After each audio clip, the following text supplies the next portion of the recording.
Hey everybody, I'm back, this time with the practice round here at Northside Christian Church.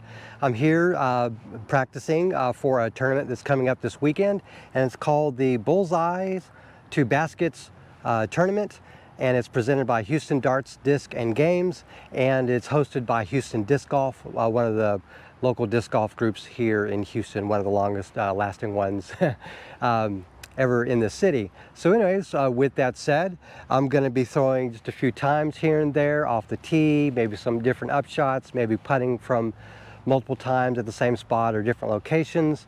And we're not going to score the round, we're just going to have fun. So let's go ahead and get it started.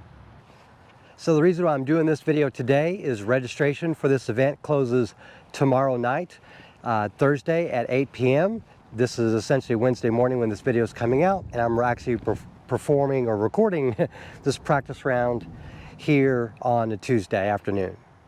All right, so the first disc I'm going to throw with here is the Leopard. Really, my game plan for this hole is 3 230-foot shots or so, trying to essentially go straight and try to get a par, but worst case, I'm totally fine with a bogey given my skill level.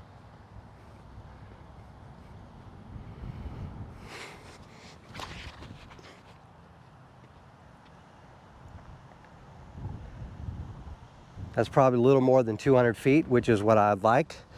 I'm not trying to kill it off the tee here.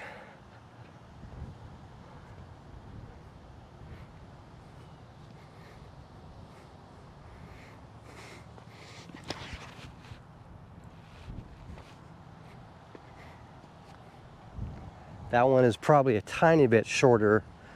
That IT, or the IT, is probably a little bit shorter than the Leopard. And now my FD, I've got a bit of a tailwind, so I'm not trying to throw anything overstable. And the reason why I'm stepped back a little bit here on the tee pad is I don't want to land off here because there's a mud puddle there. So I'm content with being about this far back.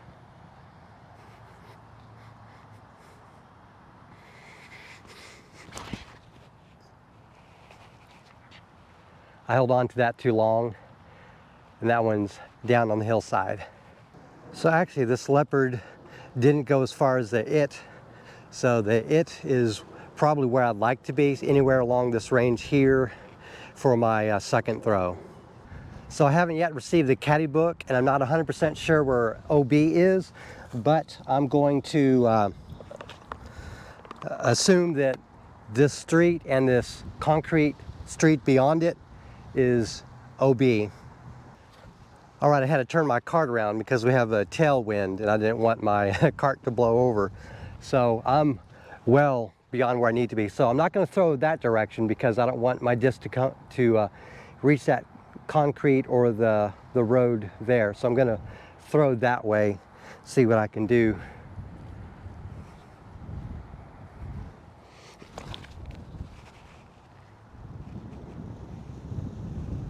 Yeah, that's what I like.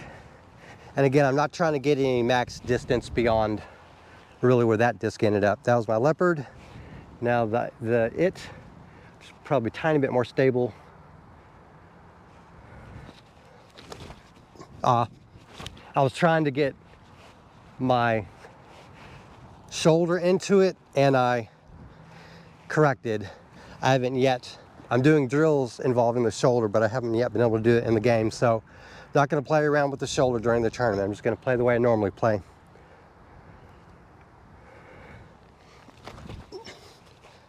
Yeah, I goosed it, but that's overstable for that distance. That's a good spot too.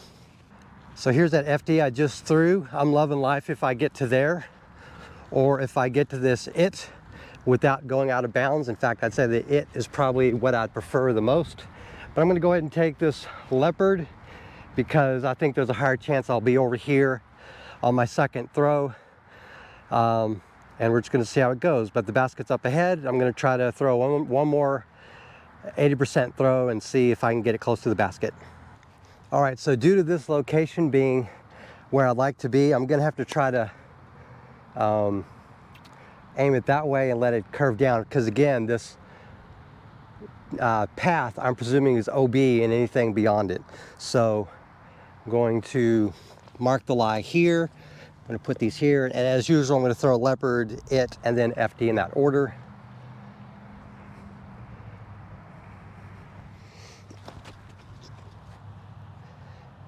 Now I just want to see if I can get one of these discs kind of close to the basket. That looks like it's pretty close. Let me see if I can do the same thing with this.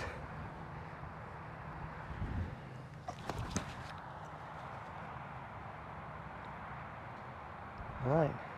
The important thing is those are inbound, and I'm totally investing on the idea of getting a bogey on this hole, but if I get a par, that is excellent. I threw that up too high with too much hyzer, and while it's inbound, it's probably a good, now it just slipped out of bounds. So I got to remember, don't throw high with hyzer, particularly with an overstable disc for that range.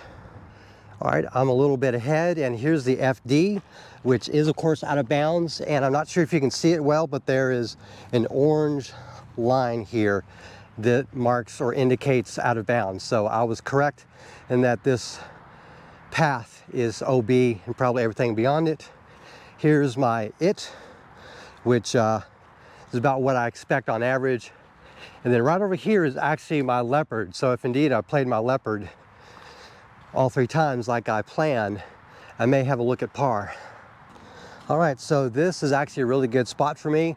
If I play this the way I plan, I should hopefully be successful. And I'm just gonna be practice putting for a couple minutes here. Not necessarily in the spot, but I'm basically gonna pick a few spots and practice putting for today. And as you might expect, I'm gonna continue to use the leopard off the tee on this hole and probably most of my holes. Again, I'm not trying to go for max distance. I'm trying to go for decent controlled distance using about 80% of my power and throwing it relatively low to minimize variables in the air and throw with slide hyzer. This is a slightly understable fairway driver, but for the distance that I'm throwing, it's not that understable.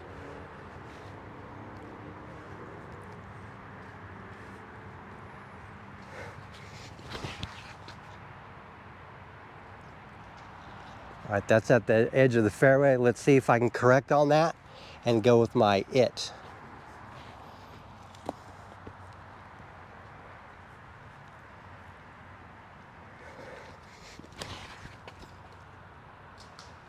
Unfortunately, I made a mistake there. Let's go ahead and see what I can do with my FD. I think I lowered my elbow, because when I lower my elbow, it increases the chance that I'm gonna anhyzer.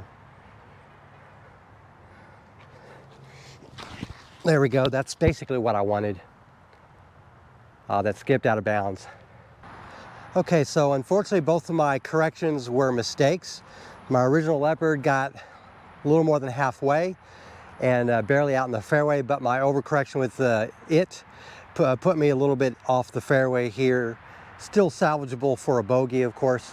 And of course the FD I put out over there, which I'll be trying to salvage a bogey there as well. So I think I need to focus less on correcting things and doing the same thing again, but accurately. And I'm just gonna use some AVRs to practice some approaches. Normally I do like 2 or 3 different discs, but this is the one thing I need to practice because I want to get it close to the basket. Okay, that one basically touched the pole.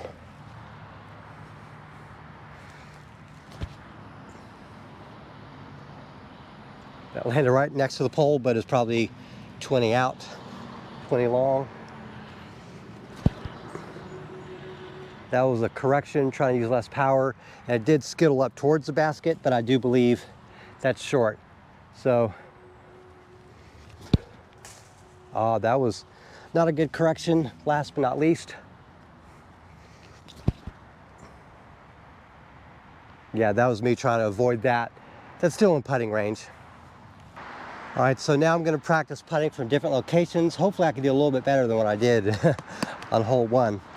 But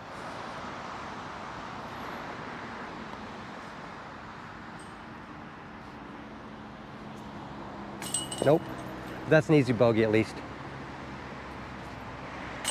There we go. Okay, so with the rest of these all being tap ins, I'm just going to practice from here, and I'm going to see if I can make some of these in the basket.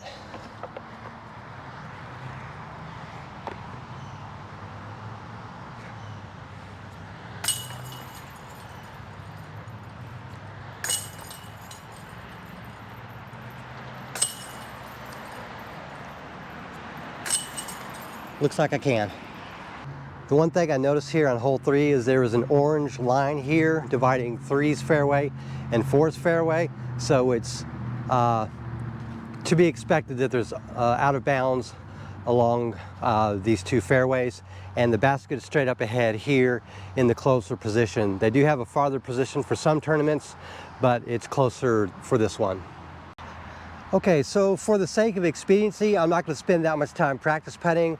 While I was finishing up some of the practice putts there, someone came up to the tee, and given the time constraints, I don't want to hold up anyone by doing that.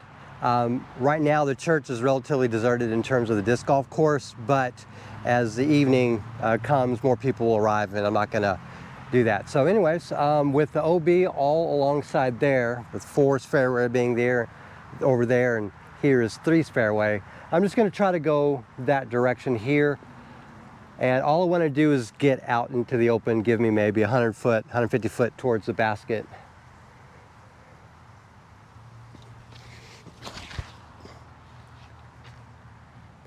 I'm going to have to look at the footage to see what I did wrong there, because I have no idea what I did. I'm pretty sure I rounded because I couldn't feel it.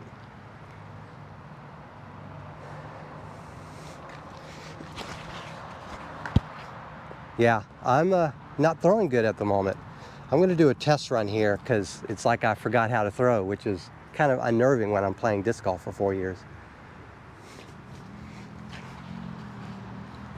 Let's try this again.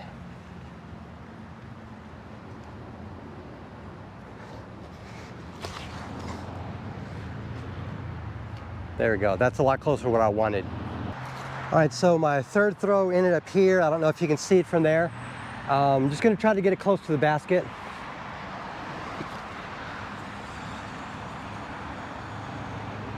All right, that's within a putt. Let me try a couple other throws with different discs and see how they go. So let's try sidearm with this.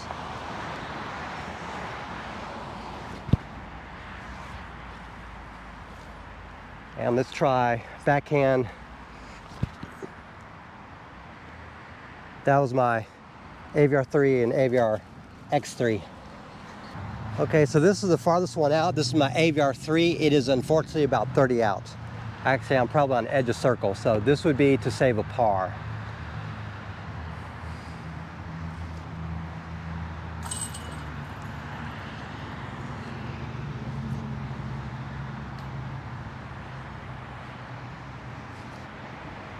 Okay, 1 out of 3 ain't bad. The other 2 are tap-ins. All right, I'm going to try something a little different because I'm Anheisering too much accidentally when I'm throwing, and that's giving me a bogey, what would likely be a bogey on holes 2 and 3. So I need to try a little more hyzer and something more stable. There we go. Okay, I sent that one. So I'm going to do the FD, TL, and T-Bird on this one instead of the Leopard and IT, because I think they're just, I'm off. My goal was to throw the Leopard most of the times, but I'm off. Ouch. All right, my champion T-Bird, this is very stable.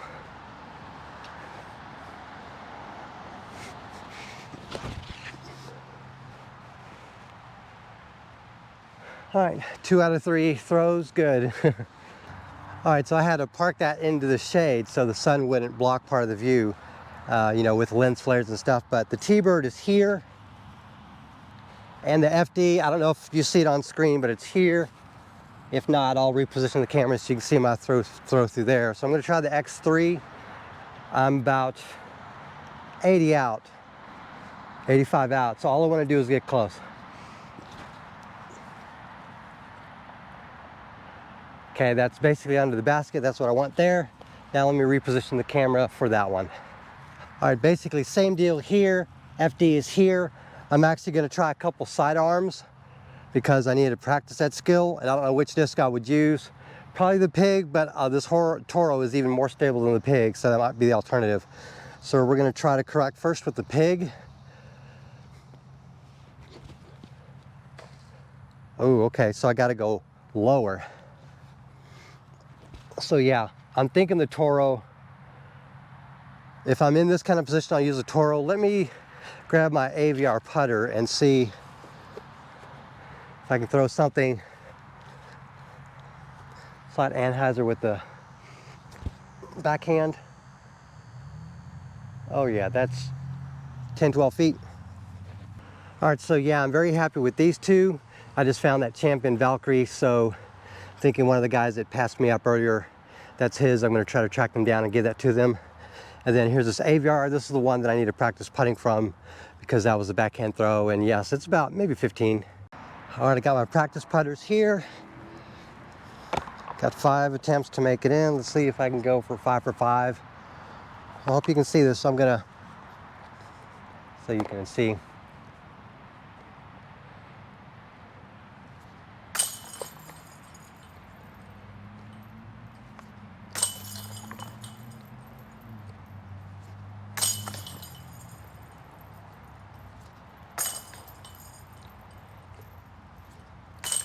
Alrighty. All right, so I texted the guy. He replied back to me. He's still on the course. I'll get that disc to him. Okay, this one worries me because the distance to the island is like 200 feet and I'm not feeling it today. So if I can at least make that Mando.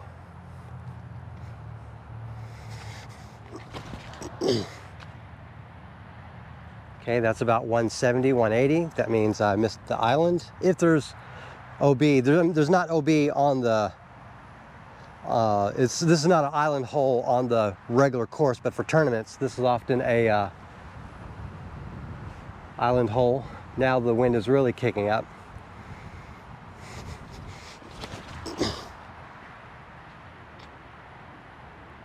That turned and burned. All right, I'm gonna try this Mako 3. I'm just gonna throw it with slight hyzer and hopefully it does okay. There we go. Yeah, I'm doing the same thing. I think I'm doing that or something. That's unfortunate. I'm gonna keep throwing until I get something on the island.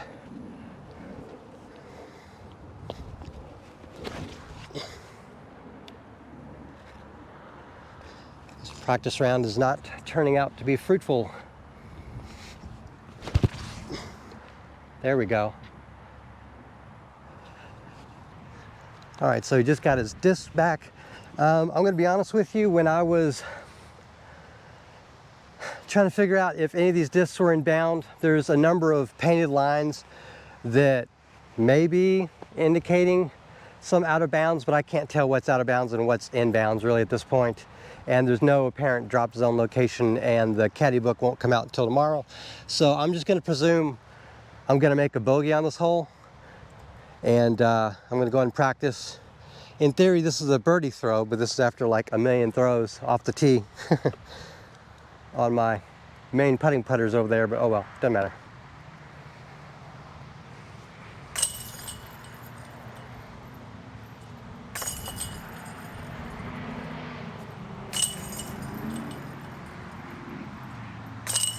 That was a little high. Okay, so for this hole, the only thing I really want to do is just get over the fountain. So I'm gonna use my Hydra or my Dragon, and I'll use whichever one I do best with today.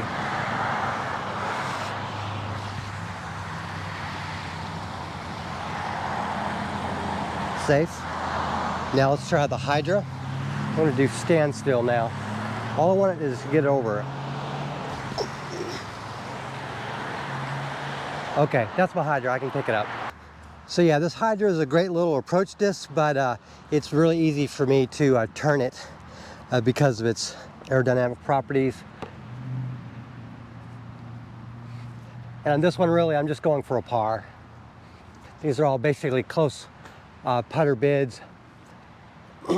just to get me within a tap-in range. I'm not really expecting to get anything here. So, yeah. So yeah, every one of these is a tap-in, so there's basically nothing to see here. This is what I aim for on this hole, is to get a par. If I can somehow get a birdie here, I'll take it. But really, I just want to get over the water and save a par. Well, that does it for the front 6 practice round at Northside Church. The next 2 days, I'll publish the middle 6 and back 6, so you can see what I do to determine which discs I'm throwing at the tournament this weekend. And just a reminder, you have until tomorrow night at 8 p.m. to register if you want to join us. Please do, it'll be fun. Hope to see you there. Thank you very much for watching, and have a great day.